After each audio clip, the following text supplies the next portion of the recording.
De retour sur ce plateau, nous abordons notre troisième sujet. Nous parlons du Bénin à présent. Brève interpellation de l'activiste panafricain Kémi Séba. L'activiste panafricain Kémi Séba a été interpellé ce samedi à l'aéroport à Cotonou, au Bénin. Il est poursuivi pour appel à l'insurrection. Il a été libéré quelques heures après sa libération.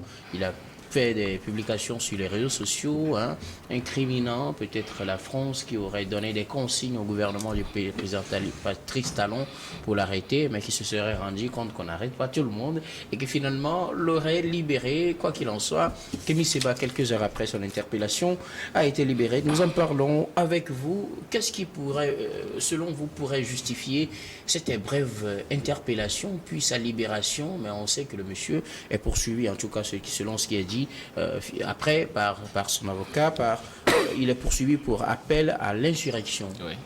Oui, c'est ce qui a été dit. Il est poursuivi pour incitation à l'insurrection et aussi pour blanchiment de capitaux. Donc, on ne sait pas d'où vient encore. Et pour cela, quelqu'un qui est arrêté pour ces deux faits majeurs est libéré juste quelques heures après. Oui, c'est là où il y a le véritable problème, parce que je n'ai réellement pas compris, surtout sur le second motif concernant le blanchiment de capitaux. Ce n'est pas un crime, ce n'est pas un petit délit sur lequel on peut libérer quelqu'un comme ça. Donc aujourd'hui, parce que Kémi Séba c'est quelqu'un dont moi je n'ai pas véritablement eu à épouser ces idéologies d'activistes et autres, mais il a quand même la possibilité, surtout le droit de se prononcer sur des sujets d'actualité. Et sur ce sujet-là, notamment, il critique la position de Talon par rapport à la crise nigérienne.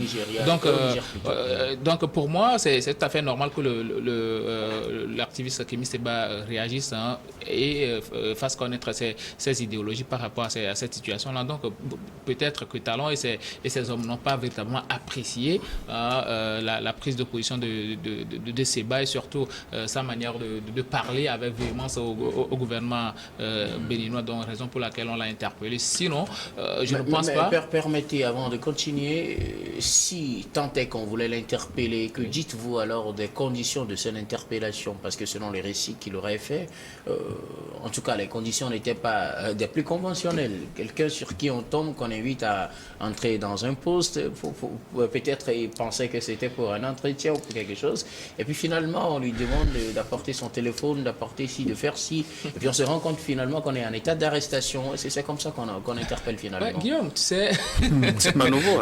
C'est pas du tout nouveau ici chez nous en Afrique, et ce genre de choses, on les considère comme des choses normales, alors que ce ne sont pas des choses qui ne doivent pas être sous nos cieux. On ne peut pas interpeller quelqu'un comme ça, de Manu Militari, parfois même ça intervient dans des conditions où vous voyez des gens encagoulés, et puis il se jette sur un citoyen qui vient d'atterrir. Ça se passe comme ça dans nos pays ici en Afrique. Et moi, sincèrement, Kémi Séba vient d'arriver à Cotonou. Il est un domicile, à ce que je sache. C'est un franco-béninois. Donc, si vous voulez réellement l'interpeller, interpellez-le conventionnellement, adressez-lui un mandat, faites la perquisition qu'il faut. Et puis bon, arrêtez-le. Mais quelqu'un qui vient d'atterrir à l'aéroport, vous jetez sur lui, c'est après que vous lui notifiez les chefs d'accusation. Moi, je n'ai jamais vu ça quelque part dans mes cours de droit. On ne m'a jamais appris ça. Donc, sincèrement... Peut-être que vous avez manqué certains cours. Non, je ne suis pas sûr. Donc, sincèrement, c'est assez abject, ce genre de situation. Même si on n'épouse pas l'idéologie de quelqu'un, il faut faire les choses de manière conventionnelle. Et surtout, quand on dit dans un chef d'accusation qu'il y a blanchiment de capitaux, c'est un crime, imprescriptible, donc on ne peut pas appréhender cette personne et puis le libérer. Peut-être que bon, le procureur s'est rendu compte que ça ne doit pas être fait comme ça, il y aura un tollé, raison pour laquelle ils ont procédé à sa libération. Je donnais Siwonou, Kémi Séba a été interpellé à l'aéroport de Cotonou ce samedi et puis libéré quelques heures plus tard selon son récit. C'est une interpellation un peu particulière. Selon son récit aussi, il serait venu chercher un frère et c'est là qu'il a été interpellé. On dirait qu'on l'attendait depuis, on dirait. Alors Guillaume, de parler des conditions d'arrestation, je dis, c'est parce que c'est Kémi Séba que cela étonne. sinon de telles arrestations, de telles pratiques.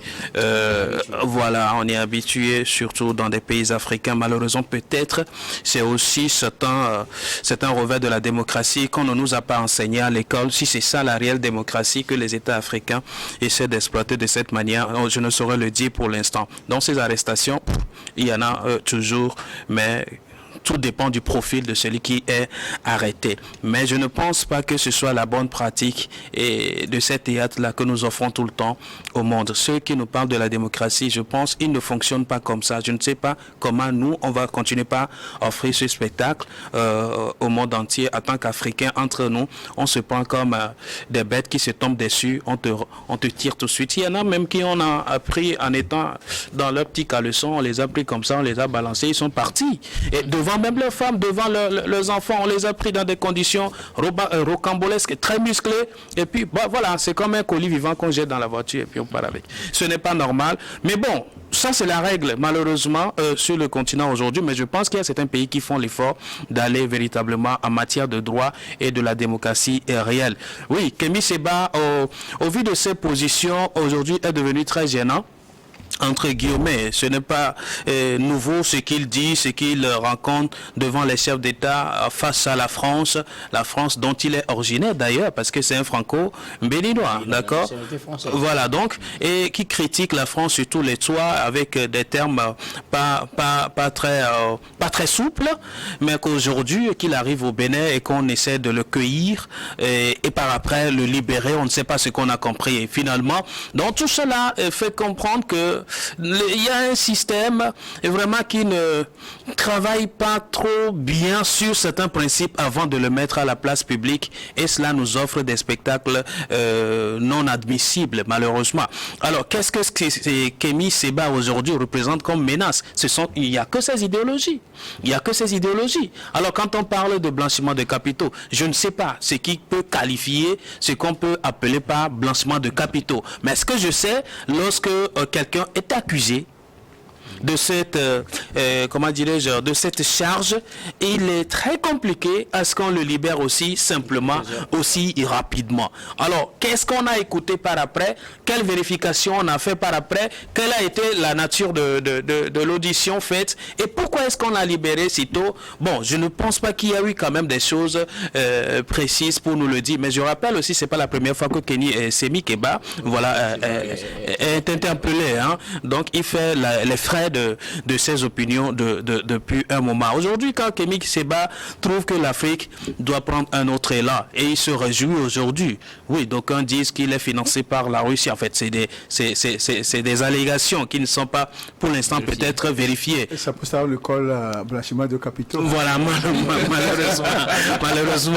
Mais ce qui est évident, avant de mener ces actions, il faut être financé forcément par quelqu'un. D'accord? Être financé par quelqu'un, si cela est interprété comme un crime, ça c'est nouveau dans le droit, et ça c'est le cours là que nous devons maintenant faire en matière de droit dans nos différentes universités. Il faut voilà, donc voilà, donc oui, c'est un fait qui nous surprend tous, mais pas autant nous en tant que journalistes, parce qu'on est habitué à voir, à constater ce genre de situation. Fioclo Adamoudenou, que dites-vous de cette brève interpellation puis libération de Kémy Séba, et puis les conditions, de toutes les informations qui ont suivi après, et puis des charges qui sont retenues contre lui?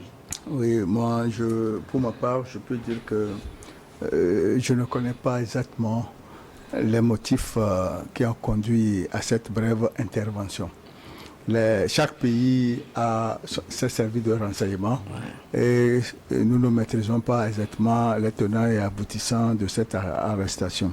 Mais tout ce que je sais, c'est que ce monsieur fait des déclarations à n'importe quelle pièce. C'est-à-dire que dans le cas d'espèce, il a dit, si la France attaque le Niger, toutes ses ambassades en Afrique seront attaquées. Si un pays participe à l'intervention au Niger, ce président verra son régime sous un coup d'État. C'est assez grave. Et à la fin, il dit que ce ne sont pas des souhaits, mais ce sont des perspectives. Comment est-ce qu'il peut faire une telle déclaration? Cette brève arrestation peut lui prouver à suffisance qu'il peut être arrêté à tout moment et personne ne peut lever le petit doigt. n'eût été l'intervention de son avocat, M. Branco, il ne serait pas libéré. Parce que c'est lui qui a mené les négociations. Ils se disent panafricanistes. Moi, ce que je voudrais dire sur ce plateau aujourd'hui, tous ceux-là qui parlent en disant qu'ils sont panafricanistes, la France a fait ceci, tel pays a fait ceci, a fait ceci. Est-ce la faute à la France si nos dirigeants absorbent, acceptent tout ce qu'on leur propose?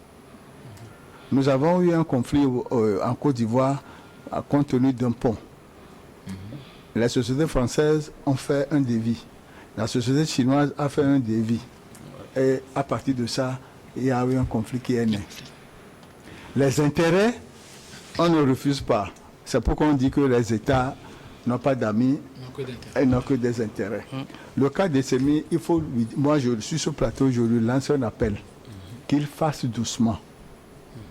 Quand moi j'écoute cette déclaration, je souris parce que je dis, il fait ce genre de déclaration, pourquoi?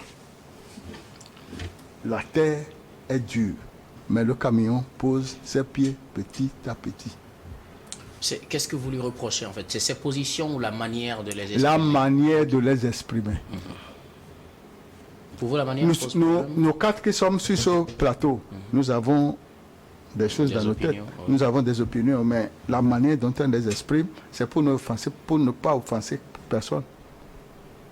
Mais cette déclaration disant que si la France fait ceci, on va attaquer toutes les ambassades en Afrique. Si un chef d'État envoie des quoi, il va être obligé de coup d'État. C'est lui qui va faire le coup d'État. Quand ils disent que le prochain coup d'État, peut-être ce sera au Cameroun, ce sera au Togo, tout ça, là, ces genres de choses ne lui sied pas. Ne lui sied pas. Tout le monde est libre. Il a la liberté d'expression. Appel à l'insurrection, peut-être. C'est ça qui est regroupé dans tout ça. Et s'ils sont financés par des gens qui sont contre la France, cela ne veut pas dire qu'il va exposer ça quand le soleil est au zénith à midi. Il a des manières de dire la même chose autrement. C'est pourquoi quand Gabin dit tout à l'heure que la manière de... Je pose son idée parce que c'est la même opinion chez moi. On est activiste, on est panafricaniste. Il est panafricaniste de quoi? C'est lui qui veut changer quoi? Il pèse quoi? Il pèse combien? Il va changer quoi? Pourtant, selon lui, c'est parce qu'il pèse quand on l'a libéré. Il pèse, c'est pourquoi on l'a libéré. D'accord. La prochaine fois, quand cette situation va se présenter et qu'on ne le libère pas, on va voir ce qu'il peut faire. Non, ça dit, il y a certaines choses que nous devons bien mûrir avant de... Il ne faut pas faire des déclarations à n'importe quelle pièce. Moi, je dis non. Alors, Fioclou, pour vous, qu'est-ce qui justifie cette libération si on est d'accord? C'est pourquoi j'ai dit tantôt que les charges retenues contre lui, blanchiment de capitaux, appel à l'insurrection, je me dis que l'avocat a bien été perspicace pour obtenir une libération au bout de 6 heures. C'est pourquoi, au début, j'ai dit, je ne connais pas les motifs réels. Ce qui a été négocié par l'avocat, je ne suis pas là-bas pour vous dire que tel. Mais je dis à mon petit frère qu'il peut dire la même chose autrement, pour que ça ne puisse pas énerver les gens, créer des ennuis. Puisque c'est un Béninois français. Nos services de renseignement sont capables de tout. Si c'était en Russie, s'il n'était pas un pro-russe, moi je dirais que Poutine allait déjà le tuer. Parce que tous ceux qui boudent Poutine, que ce soit dans son cercle ou ailleurs, sont éliminés au même instant. Parce que la dernière fois, j'ai appris qu'un ingénieur a dit que ce que Poutine fait là, au niveau de l'Ukraine, ce n'est pas bon. En 30 minutes, on l'a retrouvé mort. Je ne voudrais pas que ce sort lui soit réservé. C'est pourquoi je lui dis, sur ce plateau, qu'il fasse un peu attention au niveau de cette déclaration. Nous savons que l'Occident nous a paupérisés. On ne refuse pas. Mais il y a des gens aujourd'hui qui veulent avoir une référence, un repère. Il y a des gens qui se soulèvent pour dire non à l'Occident. ça ne se fera pas d'ici 2 semaines. Ça se fera, mais pas ici et maintenant. Moi, je sais que l'Afrique, avec l'évolution actuelle, sera maître de son destin. Et que les gouvernants prendront fait et cause pour leur population. Gabriel Adjaro, un dernier mot sur cette interpellation, cette brève interpellation de Kémy Séba, puis sa libération. Oui, le Dieu vient de dire quelque chose de très important. Il peut faire son panafricanisme, puisque nous sommes tous panafricains, hein, on veut tous l'évolution du continent, mais il ne faudrait pas qu'on lance des investissements à tout bout de champ. De panafricain. Non, mais est-ce que je suis obligé de porter... Je suis né authentique africain, donc je n'ai pas besoin de vadrouiller de France en Afrique pour se dire panafricain, de faire des vidéos à tue-tête et invectiver les gens à chaque moment. Ceux-là qui l'insultent à chaque moment, ils ont des familles aussi. Donc, à un certain moment, il faut savoir raison garder et aussi et ne pas surtout faire comme si nous sommes contre les Français. On n'a pas un sentiment anti-français, on est juste contre la manière française de prendre la diplomatie avec l'Afrique. Mais on est toujours avec les Français, on est amis avec les Français. Pendant les vacances, il y a des Français qui viennent, on fait compagnie avec eux, on les loge, on les nourrit, on voyage avec eux dans tous nos pays. Donc, moi, je ne vois pas de problème à ça. Maintenant, lui, avec Juan Branco, qui est aussi activiste, hein, c'est un avocat, c'est aussi l'avocat d'Ousmane Sonko, mais aussi c'est un activiste. Donc, c'est Juan Branco qui a fait feu de tout bois pour pouvoir le libérer. On connaît aussi ses manières de faire, surtout hein, ses dessous. Donc moi, je ne suis pas contre le fait que Kémy Séba ait une certaine position, ou bien quoi que ce soit, mais qu'il sache le dire et surtout qu'il sache comment le faire et ne pas se prendre pour celui-là qui aime l'Afrique plus que tout le monde. Parce qu'il ne faut pas chercher à résoudre un problème pour en créer d'autres. Le Bénin, aujourd'hui, peut-être, Talon, il est en train de travailler, côté gouvernance, il n'y a pas de problème, gestion économique et tout, c'est propre. Mais au niveau de la politique, il y a quelque quoi qu'à relever. Mais il faut savoir la manière adoptée, surtout dans cette position du Niger, il faut savoir comment parler pour ne pas créer beaucoup plus de problèmes. On a besoin d'une Afrique stable pour pouvoir faire développer notre continent. On n'a pas besoin de porter des t-shirts et écrire sur ça panafricaniste avant de se dire panafricain. Parce qu'à chaque moment que tu dis, tu es déjà africain, mais tu es obligé de dire que je suis africain avant qu'on le sache, alors là, tu n'es pas véritablement un africain, tu es un mercenaire. Merci beaucoup, Gabriel Adjaro. Nous allons marquer une nouvelle pause, puis on se retrouve pour la dernière partie de cette émission.